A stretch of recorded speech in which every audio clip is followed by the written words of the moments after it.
제가 설교 때는 제가 넘길게요. 좋습니다. 우리 옆에 있는 친구와 한번 이렇게 인사해 봅시다. 농구 좋아하세요? 하고 인사해 봅시다. 시작. 농구 좋아하세요? 농구 좋아하세요? 여러분, 아마 이 자리에 이철용 선생님과 박주영 선생님이 있었다면 이 말에 굉장히 아련한 감정을 느꼈을 겁니다. 왜냐? 우리 슬램덩크 명대사거든. 농구 좋아하세요가.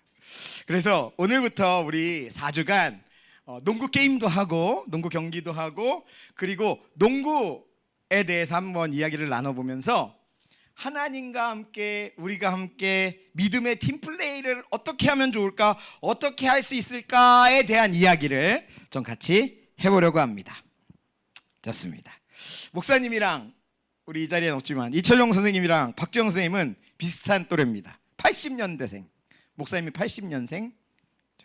그래서 목사님 중고등학생 때도 축구는 여전히 인기가 많았지만 목사님 때는 뭐니 해도 농구였어요. 농구. 그때 우리는 마이클 조던, 안 넘어가네. 네,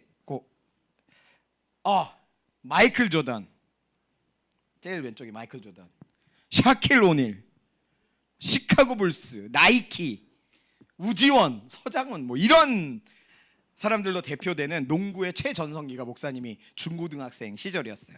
그리고 그 농구의 붐을 가져오는 데 가장 중요한, 세계적으로 중요한 역할을 했던 만화가 바로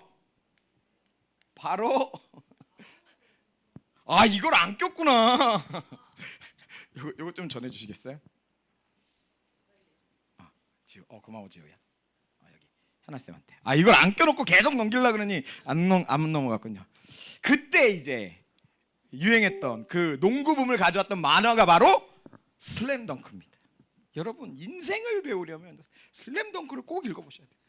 성경책도 물론 읽어야 되겠지만 성경책 한 번에 다 읽기 어려우니까 성경책 읽다가 중간에 꼭 슬램덩크를 한 번은 꼭 읽어본 사람. 읽어봤어? 너도 읽어봤어? 대박이지? 감동이지 않니? 영화도 봤니? 굉장히 지금 예림이야 내적 친밀감 굉장히 깊어졌는데 그만큼 여러분 목사님 이거 설교 준비하면서 다시 한번 명대사랑 명장면들을 이렇게 보면서 설교 준비를 하는데 울컥울컥 하는 거야. 마음에 감동이 돌아와서 농구 좋아. 어쨌든 그런 만화입니다. 그래서 요 만화 얘기를 처음에 조금 하고 설교를 좀 시작하려고 해요. 이 만화는 강백호라고 하는 머리가 빨간 양아치 고등학교 1학년, 여러분 고등학교 1학년입니다. 이 만화를 보면 수염난 고등학교 1학년도 있고 아저씨 같은 고등학교 1학년들이 되게 많이 나오고 고등학생들이 많이 나오는데 고등학교 1학년 학생이 중학교를 졸업하면서 50번 고백했다 까이고 이제 고등학교를 들어왔다가 농구부 주장 최치수의 동생인 최소연을 짝사랑하면서 농구를 시작하게 된다라고 하는 만화책이에요. 그래서 이 강백호는 농구를 한 번도 해본 적이 없지만 큰 키와 놀라운 운동신경과 점프력 그리고 소연이를 좋아하는 마음과 스스로 천재라고 생각하는 근자감을 가지고 이 농구 경기를 해가는, 그러면서 점점 더 북산이라고 하는 고등학교 팀에, 북산고 팀에 없어서는 안 되는 존재가 되어가는 그러한 만화예요.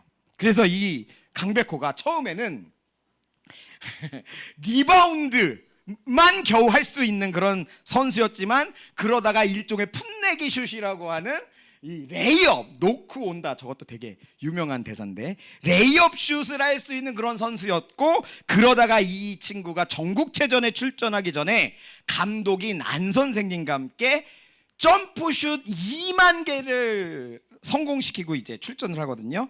그러면서 마지막 순간 승리의 점프슛을 딱 성공시키고 하는 대사가 왼손은 거들 뿐.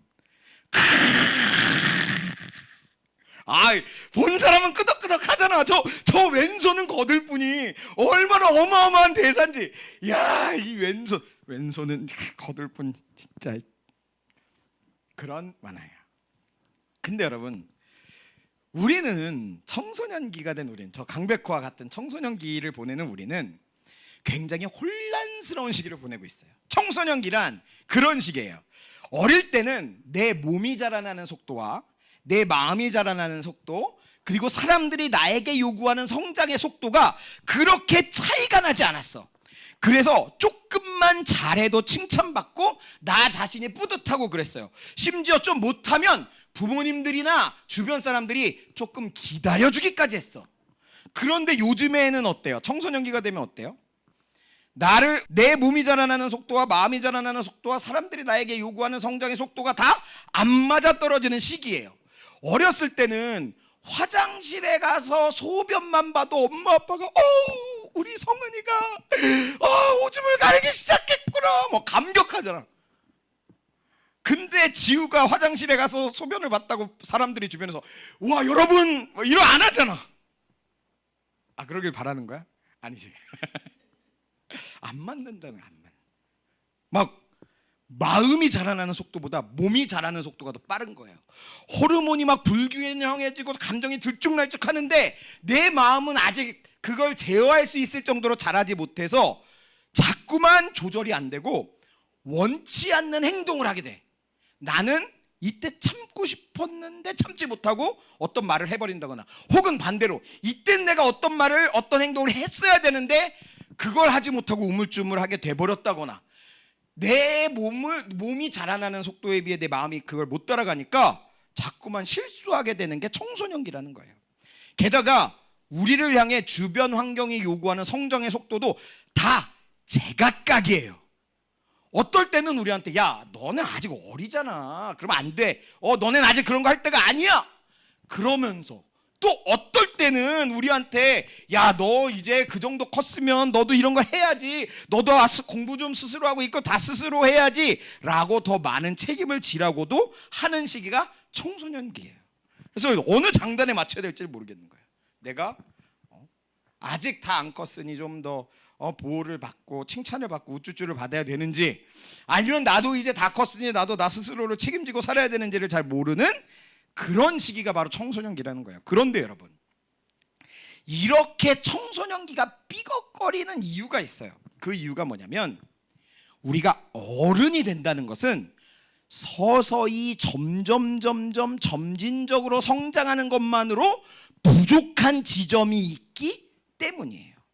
좋은 어른이 되고 사회의 구성원이 돼서 함께 세상을 이끌어 나가고 함께 많은 책임을 지고, 심지어 내가 나중에는 내가 사랑하는 사람들을 보호할 수 있는 좋은 어른이 되기 위해서는 점진적인 성장이 아니라 한순간의 도약이 필요할 때가 있다는 거예요.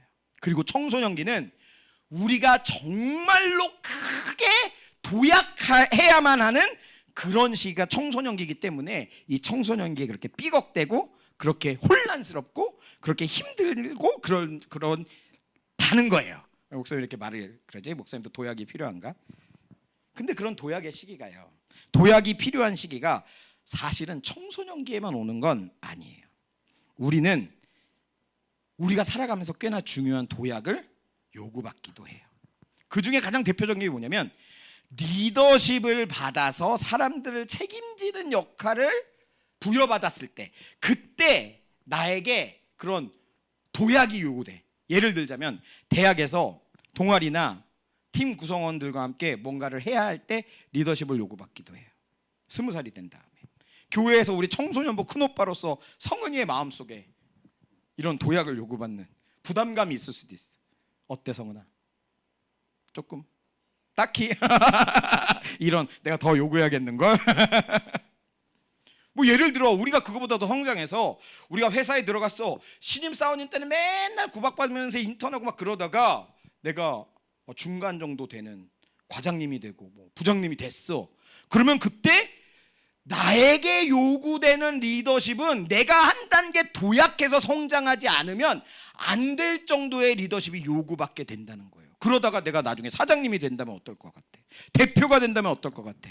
교사가 되거나 정치인이 돼서 한 지역을, 한 나라를 책임져야 된다면 어떨 것 같아? 그러면 우리에게 더 큰 도약이 요구되지 않을까? 내 한 번의 결정이요. 지금은요, 목사님이 그런 얘기 많이 하거든. 20대 후반까지는 내 인생을 지금까지 내가 살아왔던 모든 걸음을 다 다 뒤집어 엎고 새로운 시작을 할 수도 있다라는 얘기를 목사님 자주 하거든. 뭐 예를 들자면 이런 거야. 내가 대학교에 로봇 전공으로 대학을 들어갔어. 그래서 대학교 졸업할 때까지 로봇 전공을 하고 내가 26살이 돼서 군대 갔다 오고 26살이 돼서 대학을 졸업했는데 로봇은 내 길이 아닌 것 같아. 내 길은 가수인 것 같아. 그래서 한 번 뒤집어 엎어도 26살엔 괜찮다라는 얘기를 목사님은 해요. 그러니까 여러분 꿈을 갖기를 무서워하지 말고 두려워하지 말라는 얘기를 목사님 하거든. 근데 그게 30살이 되고 40살이 되면 그때 내 인생을 뒤집어서 다시 시작하는 건 너무나 어려운 시기가 된다는 거야. 왜? 그때는 내 결정이 내 인생의 전체를 좌지우지하게 되기 때문이에요. 내가 누군가의 남편이거나 아내가 되거나 부모가 되어서 가정을 책임질 때 내가 나의 인생을 그때 리셋해버리면 내 가정은 어떻게 되는 거야? 그죠? 우리는 그럴 때, 우리의 인생에서는 그럴 때 점진적인 성장이 아니라 한 번의 도약을 요구받게 된다는 거예요. 여기까지의 내용 여러분 이해가 되고 있나요? 다시 정리하면 청소년기는 내가 나의 인생을 지금까지 성장해 오던 거에서 한번 쫙 점프하는 시기가 청소년기다. 도약을 요구받고 있다 지금 우리는. 그거 하나. 그리고 우리가 리더십을 갖게 되었을 때, 인생의 중요한 고비가 찾아왔을 때, 위기를 경험하게 될 때, 그리고 우리가 나이를 더 먹어갈 때 우리의 인생의 시시때때로 점진적인 성장이 아니라 한번 풀쩍하고 도약해야 하는 성장을 요구받을 때가 있다는 거예요.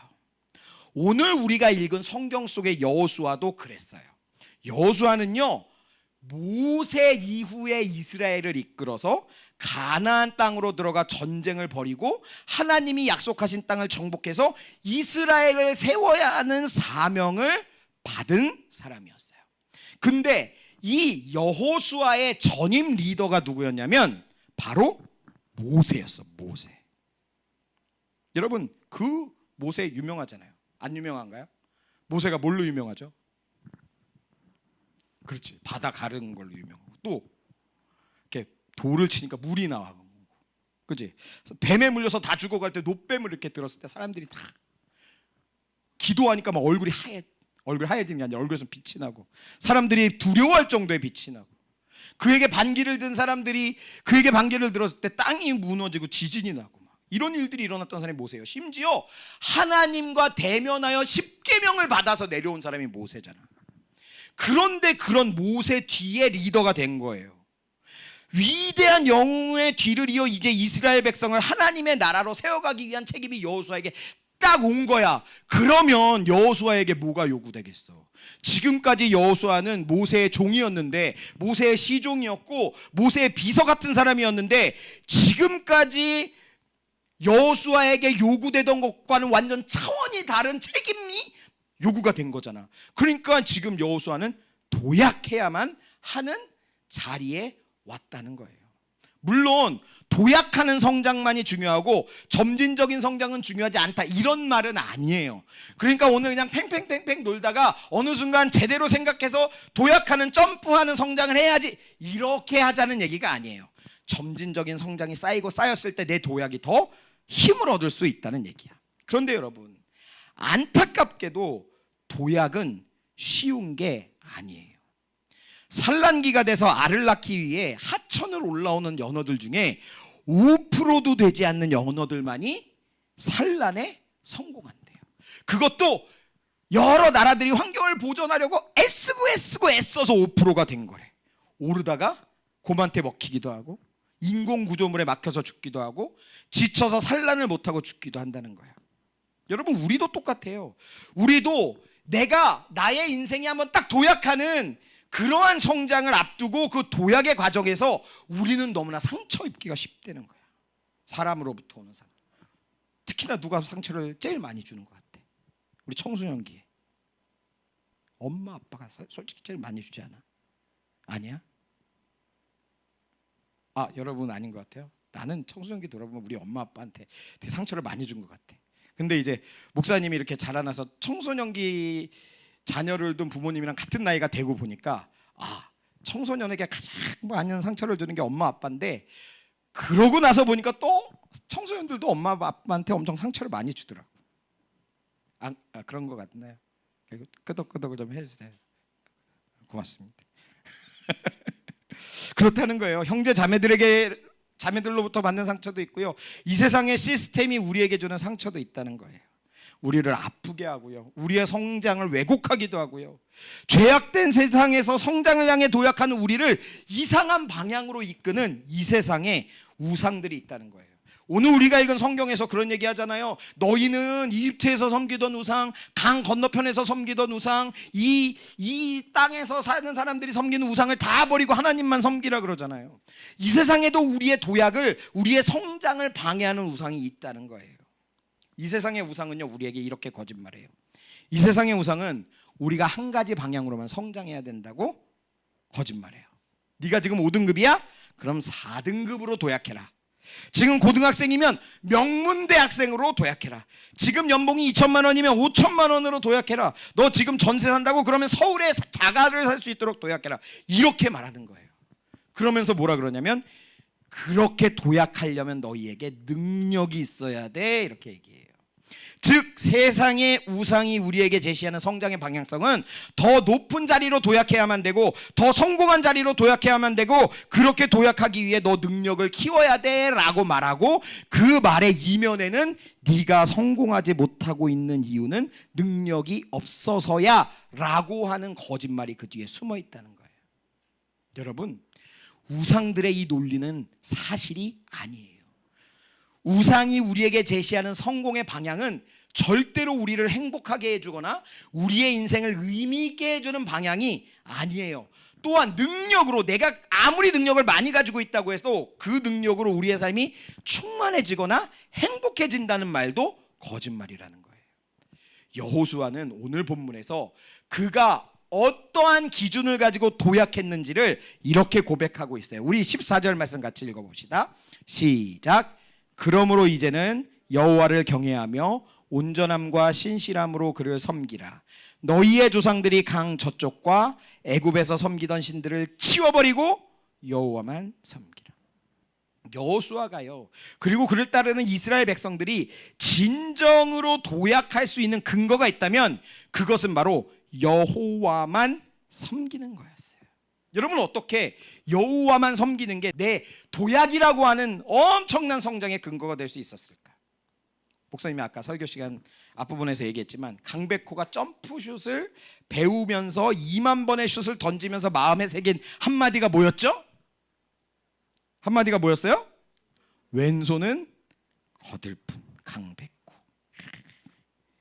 농구를 해본 친구들은 알겠지만, 원핸드 점프슛을 할 때, 투핸드 슛 말고 원핸드 점프슛을 할 때 무릎으로부터 시작된 힘을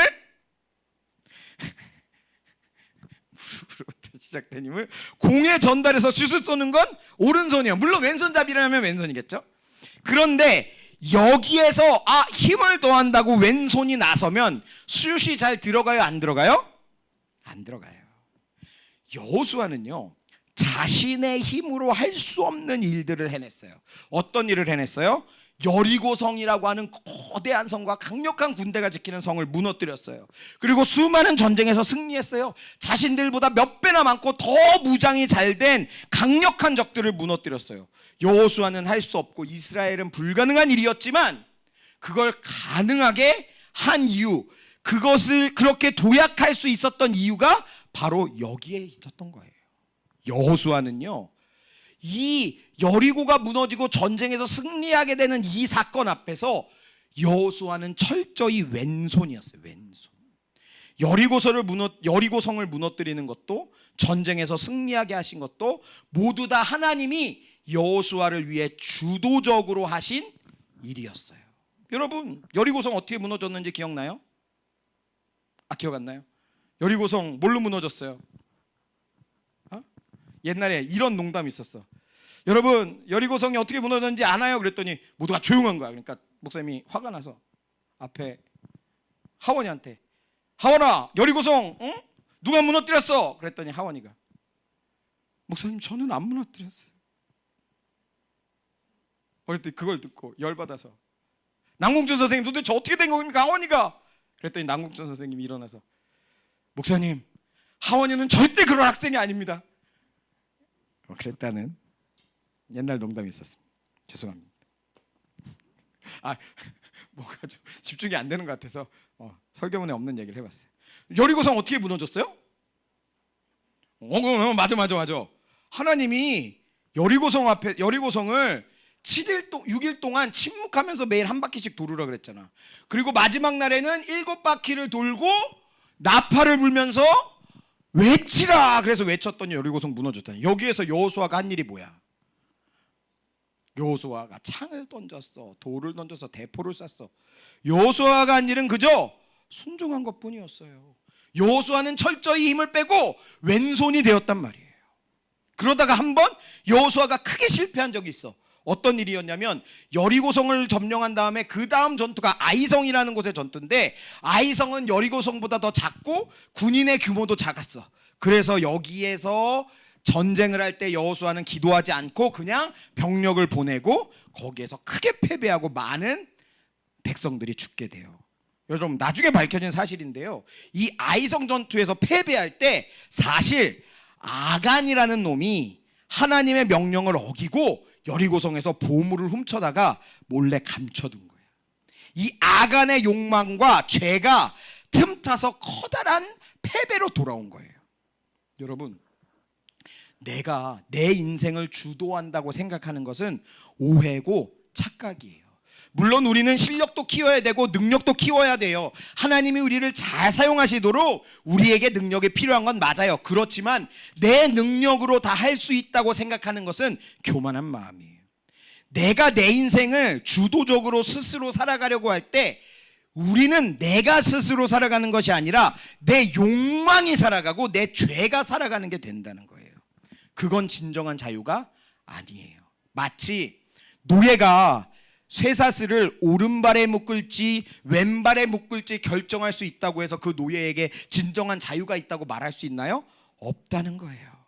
오른쪽으로 지옥에 갈지 왼쪽으로 지옥에 갈지를 결정한다고 자유로운 게 아니라는 거예요.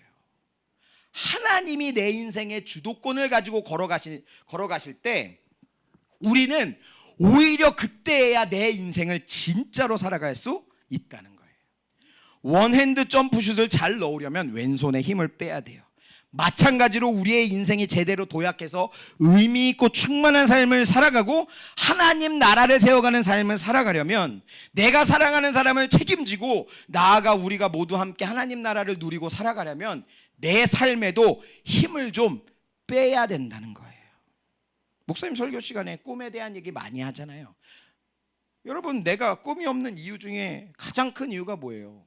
내가 그것을 꿈꾸기에는 내 능력이 너무나 작고 내 능력이 그 꿈을 이루지 못할 것 같다라는 생각 때문에 너무나 두려워서 꿈을 꾸지 못하는 거 아니에요? 그 꿈은 과학 잘하는 누구 같은 애가 꿔야 되는 꿈이고, 그 꿈은 얼굴이 예쁜 누구 같은 애가 꿔야 되는 꿈이고, 그 꿈은 뭘 잘하는 누구 같은 애가 껴야 되는 꿈이고, 나는 그런 꿈을 꾼 자격이 없어 라고 생각하기 때문 아니에요? 여러분, 내 능력으로 다 할 수 있다, 혹은 내 능력으로 다 해야만 한다는 생각을요 내려놓고 힘을 빼고 하나님을 좀 바라보시라는 거예요. 그리고 하나님이 공을 던지시는 방향, 정말로 슛을 던져야 하는 방향을 찾고 주님과 함께 팀플레이를 하는 삶을 살아가자는 거예요. 그러면 내 능력보다 더 큰 일을, 내 능력보다 더 위대한 일을 해주시는 분이 바로 하나님이시라는 사실을 발견하게 된다는 거예요. 사랑하는 청소년부 친구들, 내 삶의 주도권을 하나님께 드리고 하나님이 일하시는 삶의 방향을 향해 믿음의 걸음을 걸어갈 때 내 힘으로 할 수 없을 것 같았던 세상의 모든 장애를 도약해서 뛰어넘고 진정한 믿음의 사람으로 성장하게 될 줄 믿습니다. 혼자서는 살아갈 수 없고 혼자서는 걸어갈 수 없어요. 그렇다고 세상의 우상과 짝해서 세상의 거짓말을 내 귀에 들으며 욕망만을 추구하면서 살아가는 인생은 더 자유롭지 못하고 더 노예와 같은 인생이에요.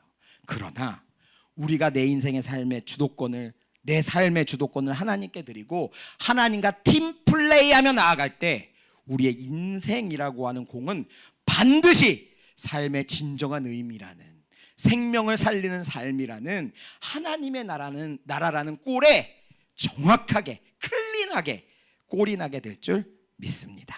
우리 함께 기도하겠습니다.